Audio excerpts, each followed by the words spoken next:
last 20 years, where's Nikola Jokic's finals run stack up with some memorable moments? I'm going to give you guys some names, some different players who have had great runs, and then you guys are going to let me know which one you think is better. First one up, Steph Curry last year. He averaged 27 points, 6 rebounds, 6 assists. It was only 2.5 turnovers a game, but the Warriors ran through literally the entire league. I'm taking Jokic. And I'll say about Jokic is I don't know if you guys know this, but in the postseason currently right now, he is first in points.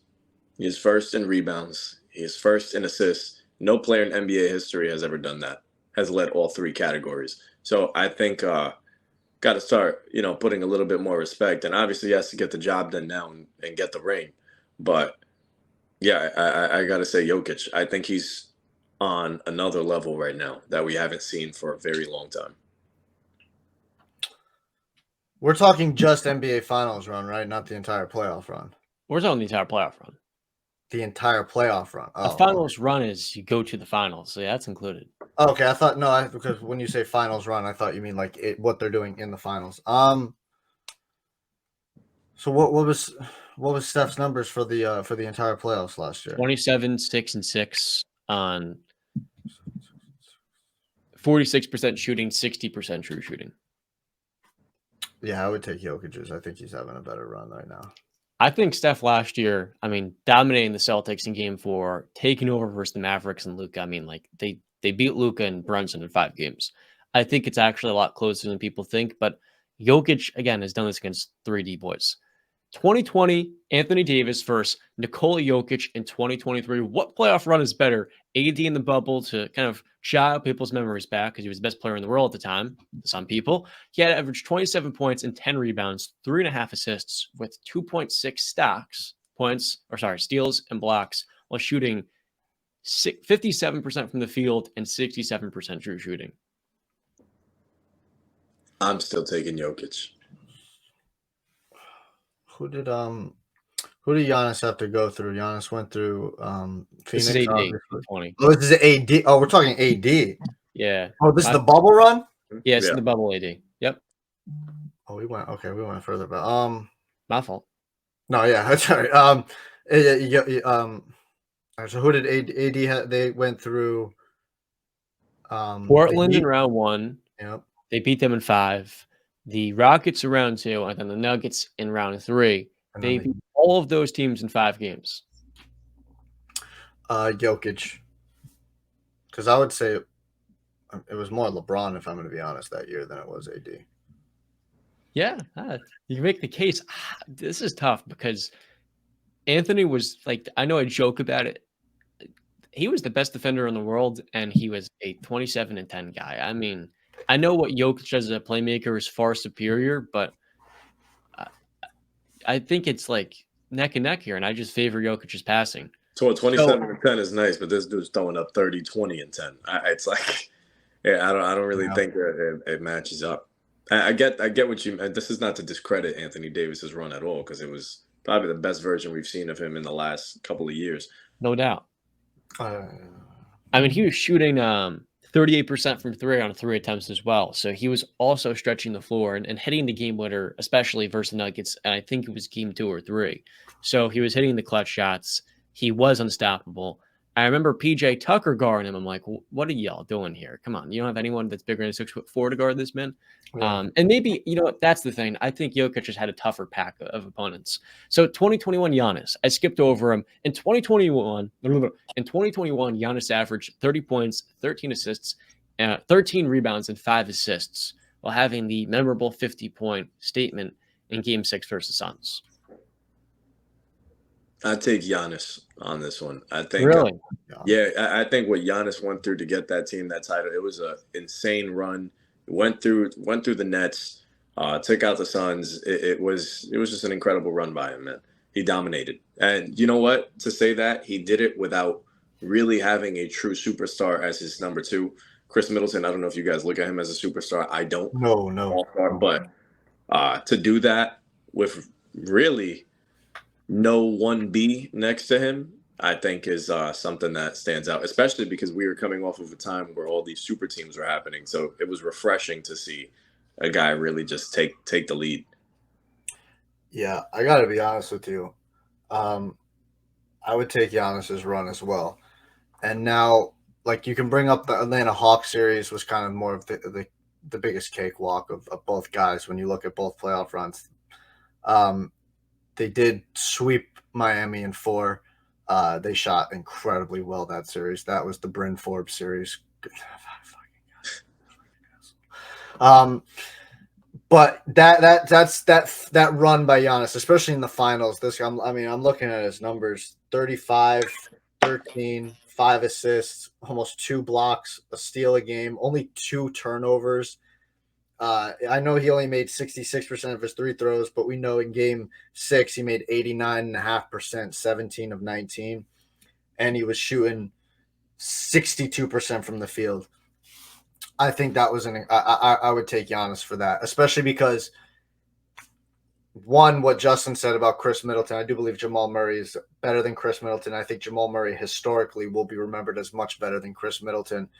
And while Giannis isn't giving the same playmaking as Jokic or shooting from the free throw or the 3, he was giving insane amount of defensive help. I mean, remember the block and all the stops that Giannis was making. It was unbelievable what he was Then the doing. lob, of course, by Drew Holiday. Very ballsy in transition. I don't know why he threw that, but it worked out pretty well.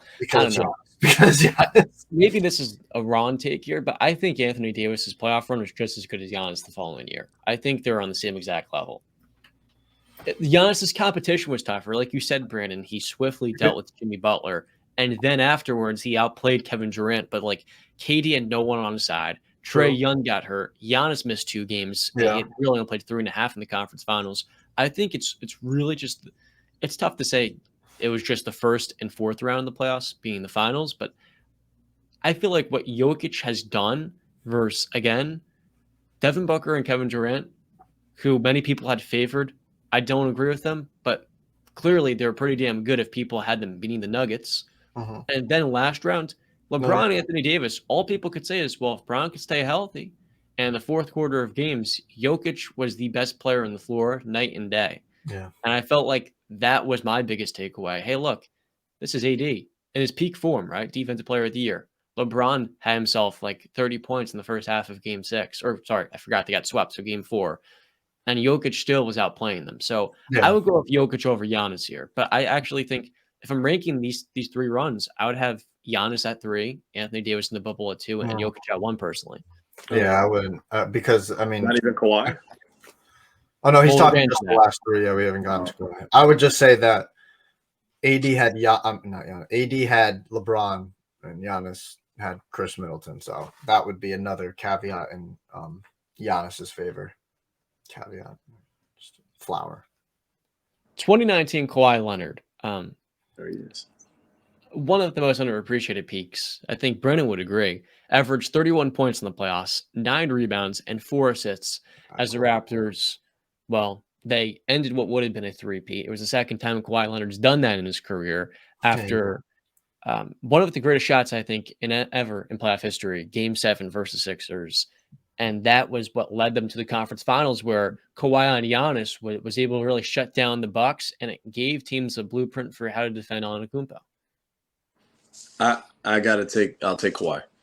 It's another thing where I can touch on the one-man band kind of thing, but it's another to when you look at the big picture of the story going into the season, Kawhi leaving San Antonio, going to Toronto, and really just transforming that entire franchise. And then really when you look at what the franchise is today, since Kawhi left, his impact was can't even really be expressed how much he meant to that team. And they haven't been the same since he left. But he hasn't been the same since he left, to be fair. No, yeah, that's also true. But also him bringing them their first ever title also to that country, it was awesome seeing them rock outside of that. Was it the Air Canada Center? Is that what it's called? Yeah. Just absolute buzzing after he hit that shot against Philly, after they won the title. And granted, yeah, Kevin Durant was on and off the court during that series in the NBA Finals. you still had to go through the Warriors regardless. Steph Curry was still there. It wasn't no walk in the park. I'll give my flowers to Kawhi, and I said his run is better. You're mute. All right, Justin, you're yelling at me and stuff. That Kawhi run was something special, especially when you look at that Philadelphia team that he beat in 7 games. I mean, that starting 5, just talking that year, not what Ben Simmons became, was ridiculous when you look at the talent of the Ben Simmons, JJ, Jimmy, Tobias, and Joel Embiid. That's ridiculous. And I think their bench wasn't no slouch either. And then having to go through Milwaukee. Well, don't skip past Kawhi in that series averaged 35 a game with Jimmy Butler guarding him. And that's ridiculous. And then they had to get through Milwaukee in the Eastern Conference Finals, and they built the wall, and Kawhi took it upon himself, like John said, to guard Giannis and kind of do a lot of the heavy lifting along with the wall behind him. And then in the finals, you can say KD went down, Clay went down later in the series. Still had to get the job done, and he got the job done. Damn, these are. I would say Kawhi because of what he had. So while Toronto was not a slouch of a team, they were a very good team, and Kawhi elevated them greatly, obviously winning a championship. I think what Kawhi had around him was not as good as what Jokic has around him, not taking anything away from I Jokic. disagree with that, man. That Raptors team was excellent. Yeah, they were very good. For me, I would take Denver's, especially the 2-man, like Justin said, Jamal Murray or Pascal. I'll take Jamal Murray every day of the week and twice on Sunday. Kyle Lowry or Michael Porter Jr., Marcus Gasol or Aaron Gordon, Danny Green lining it up. Well, actually, in the playoffs, but he did in the regular season. You had Ibaka, Pell, Van Fleet. That Raptors team was truly like 9 guys deep. But here's the thing. I have to go Kawhi here because the weight and the storyline of that run, will Kawhi leave, will Kawhi stay, was what took away from the greatness that he was doing on the court. I mean, again, he made Jimmy Butler look like the 4th best player in the floor. And that, considering Jimmy went to the finals the following year, is truly extraordinary. I think that Kawhi run should go down as one of like the top 5 or 7 of all time, wherever you want to put it, because not only did he get Toronto a championship, but he was able to overcome all the outside noise about his upcoming free agency. And he stayed healthy. That's what we saw. Like the best player in the world, which is what he was on both ends of the floor. And that Toronto team, one of the most they would have beaten the Warriors if KD were healthy. I'm crazy for saying that, but I look at that Warriors bench, especially as Andre Iguodala got older, and I'm like, that Raptors team, yes, the Warriors won Game 5 and they pushed it to 6 games.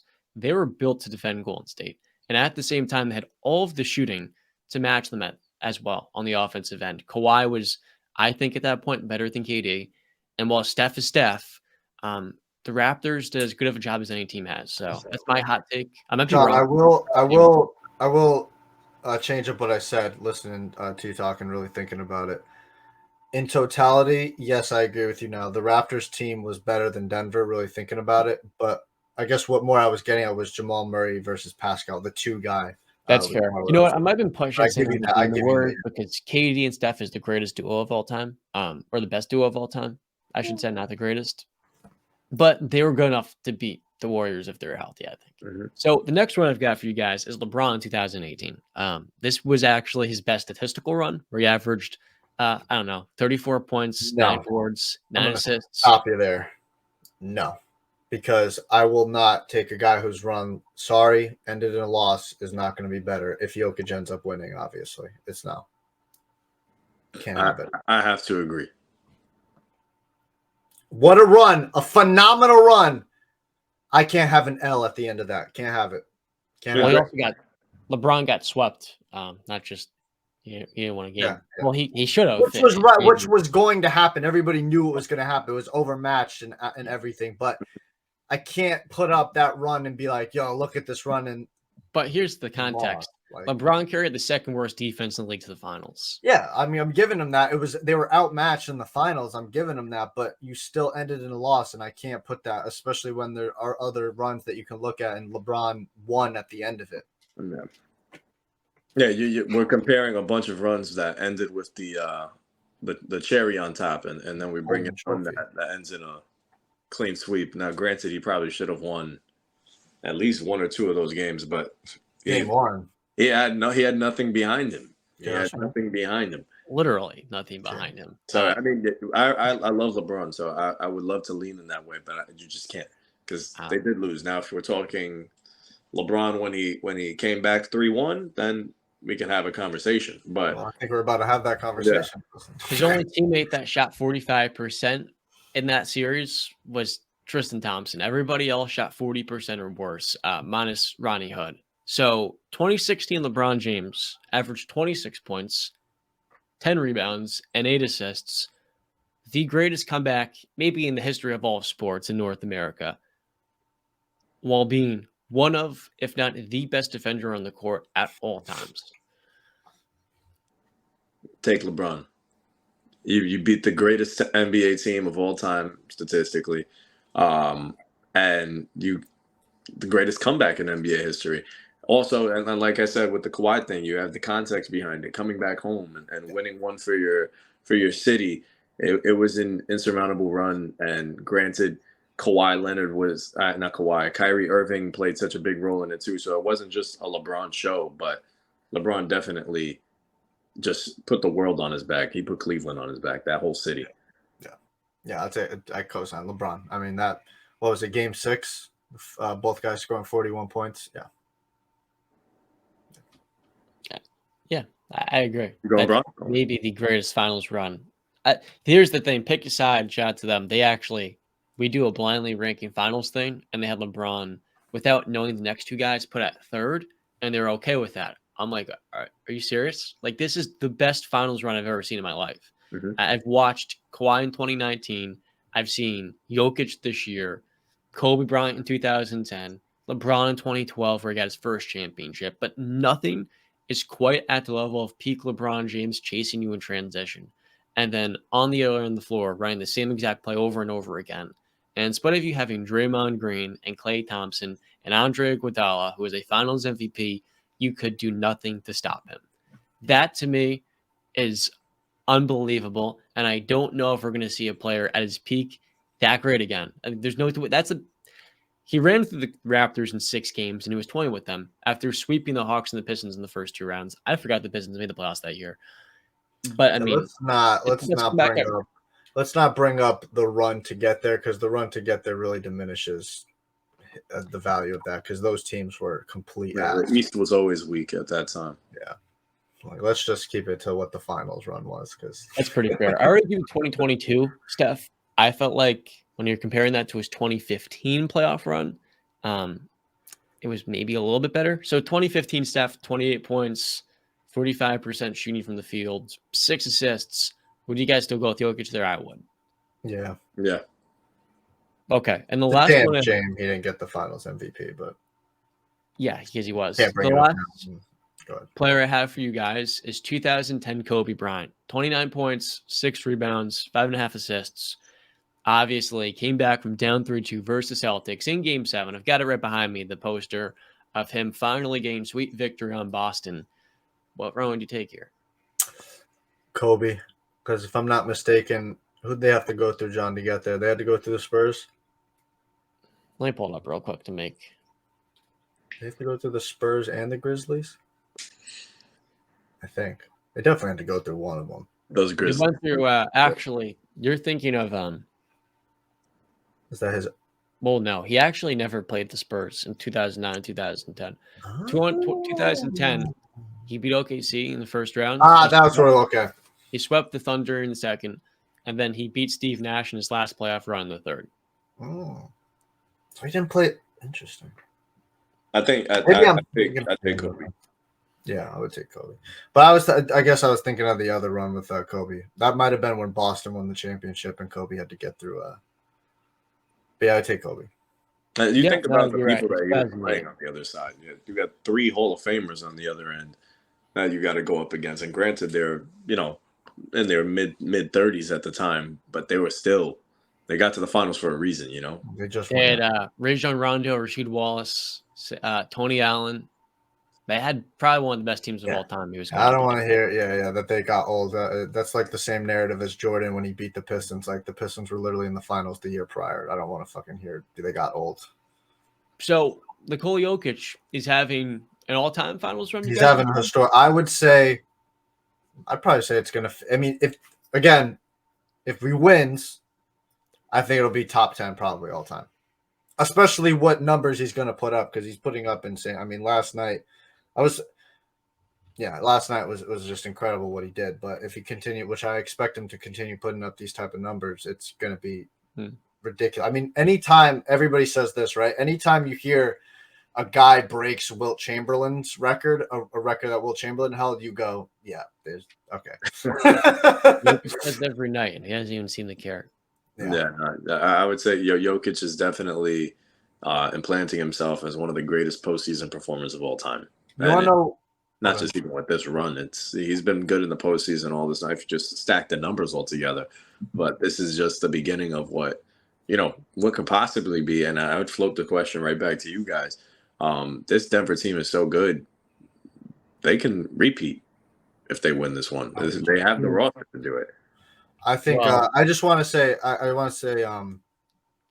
it was very like what John just said, and then I'll answer your question. John said, it doesn't even care after the game putting up these numbers. It's very Tom Brady-esque in terms of the superstar talent and not really caring what he does on the field as long as they get the W. But I was talking about Duncan, but I'm sorry, I didn't mention to you guys Dirk Nowitzki's 2011 playoff run, where he swept Kobe the following year. And he also beat the Big Three Miami Heat. I'm going to pull up the baseline numbers. Would you guys take 2011 Dirk or 2023? I don't need the numbers to know that I would take Dirk. I agree. I mean, Dirk's playoff run, I think that is like top 7. I know the finals wasn't his best series, but again, that Lakers team had aspirations to win a championship with the same exact roster. And Dirk, by the way, the following round dominated Kevin Durant and the Thunder. I remember he had a game. Devin Booker this playoffs had a 80% shooting game with 40 points. Dirk did that, missing like 2 shots versus Kevin Durant. I mean, that finals run to me is above Nikola Jokic, but I do think Jokic is close to that because as a playmaker and rebounder, he is notably better.